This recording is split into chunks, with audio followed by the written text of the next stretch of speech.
팀은 우승 한 번 못하는데 수익은 세계 1위. 팀 가치를 수십 배 끌어올리고 세계 최고 수준 경기장까지 지었는데 팬들은 고마워하기보다 빨리 나가버리래요. 천재 경영자, 장사의 신, 악명 높은 협상가 짠돌이, 곧 다가올 손흥민 재계약의 열쇠를 쥐고 있는 이 인물. 안 궁금해? 손흥민의 토트넘 경기를 보고 있으면 늘 관중석에 한 사람이 등장합니다. 머리숱이 없고 거의 웃지도 않아요.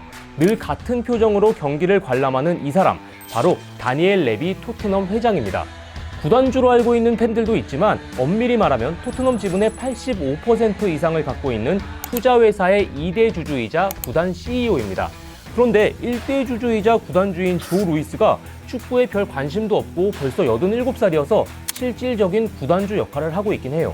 2001년에 회장이 돼서 벌써 24년째, 현재 프리미어리그 최장수 회장인데요. 본인 피셜 어렸을 적부터 토트넘 골수 팬이었다고 하니까 성덕의 끝판왕쯤 된다고 볼 수 있겠죠. 그런데 손흥민 경기 보려고 TV 틀면 관중석에 꼭 이런 문구의 현수막이 나옵니다. 레비 아웃. 홈팬들이 레비 회장한테 좀 그만두라는 겁니다. 왜 토트넘 팬들은 분노하는 걸까요? 일단 이적 시장에서 돈을 너무 아껴서 세계 정상급 선수를 사오는데 매번 실패합니다. 레비는 악명 높은 협상가로 유명한데요. 선수를 살 땐 한 푼이라도 더 깎으려고, 반대로 팔 땐 한 푼이라도 더 받으려고 협상을 질질 끌고 벼랑 끝까지 몰고 가는 경우가 많습니다. 그렇다 보니 협상이 틀어져서 세계적인 스타가 올 뻔하다가 라이벌 팀으로 가버리는 일도 자주 벌어졌어요. 팬들 입장에서는 설렜다가 허무하겠죠. 2018년 여름 시즌에는 토트넘이 EPL 역사상 최초로 단 한 명의 선수도 사들이지 않은 클럽이 되기도 했는데요. 이런 협상 스타일 때문에 알렉스 퍼거슨 전 맨유 감독은 레비와 협상하는 건 고관절 수술보다 더 힘들다. 레비가 있는 한 다시는 토트넘과 협상 안 할 것이라고 혀를 내두르기도 했습니다. 무엇보다 세계적인 선수를 못 사니까 우승 문턱에서 번번이 좌절합니다.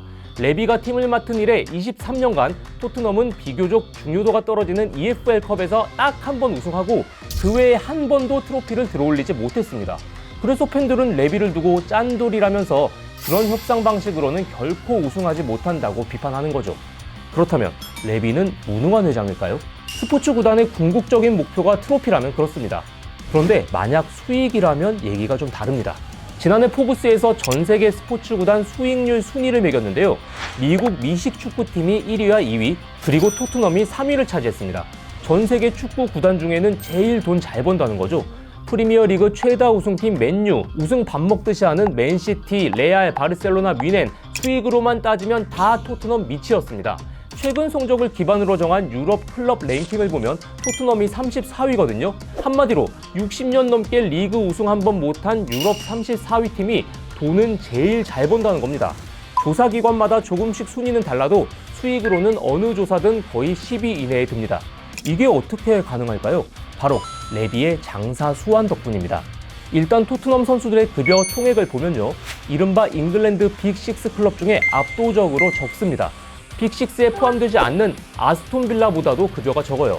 반면 선수 사고 파는 이적료의 수입 대비 지출을 볼까요? 레비 회장이 취임한 2001년부터 지난 시즌까지 다 계산해봤더니 빅6 클럽 중에 가장 낮았습니다. 쉽게 말해서 선수 사고 팔 때는 가장 돈 많이 벌면서 선수들한테는 가장 돈 적게 준다는 거죠. 거기에 새로 지은 경기장도 수익에 큰 몫을 하고 있습니다. 2019년 4월에 새 구장이 개장했는데 여기에 우리 돈으로 2조 원 넘게 들어갔거든요. 하지만 이전 경기장인 화이트 하트 레인에 비해서 관중을 2배 가까이 수용할 수 있는 데다 최신 구장인 만큼 티켓값도 EPL 구단 중 가장 비싸게 받아서 경기당 수입이 6배나 늘었다고 합니다. 이뿐이 아닙니다. 레비 회장은 축구를 안 하는 날에도 경기장을 잘 써먹고 있습니다. 미국 프로 미식 축구 경기가 사상 최초로 미국이 아닌 런던에서 바로 이 토트넘 새 구장에서 매년 2차례씩 열리고 있고요. 비욘세 같은 대형 팝스타의 공연장으로도 사용되고 있습니다. 이렇게 새 구장이 런던의 새로운 랜드마크가 되면서 미국 같은 큰 시장에서 토트넘의 가치는 계속 올라갈 수밖에 없겠죠. 게다가 아직 크게 돈을 벌 게 더 남아 있습니다. 최근 빅클럽들은 새 구장을 지으면 경기장 이름을 대기업에 파는데요. 바이에른 뮌헨의 알리엔츠 아레나, 아스널의 에미레이츠 스타디움 등이 대표적이죠. 토트넘 경기장도 짓자마자 구글, 나이키, 아마존 등 수많은 글로벌 기업이 구장 명명권을 사려고 달려들었는데 레비 회장은 경기장 지은 지 5년이 넘도록 계약을 안 하고 있습니다. 언론에 따르면 구글이 우리 돈으로 1조 5천억 원 넘게 불렀는데 레비 회장의 대답은 노였습니다.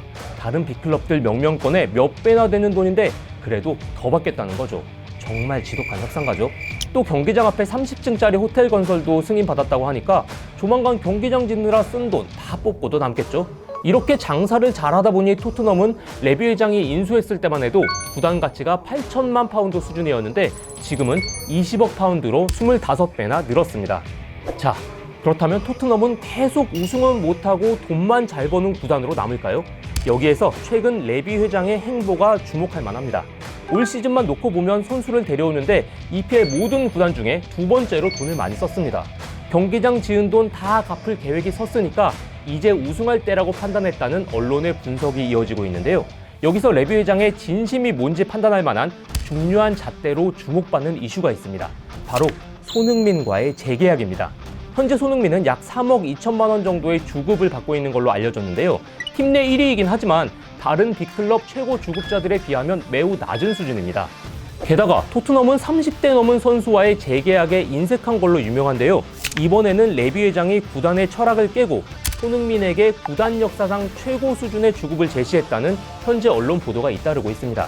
물론 이것마저도 손흥민을 사우디 클럽한테 비싸게 팔려는 레비의 전략이라고 의심하는 시각도 있거든요.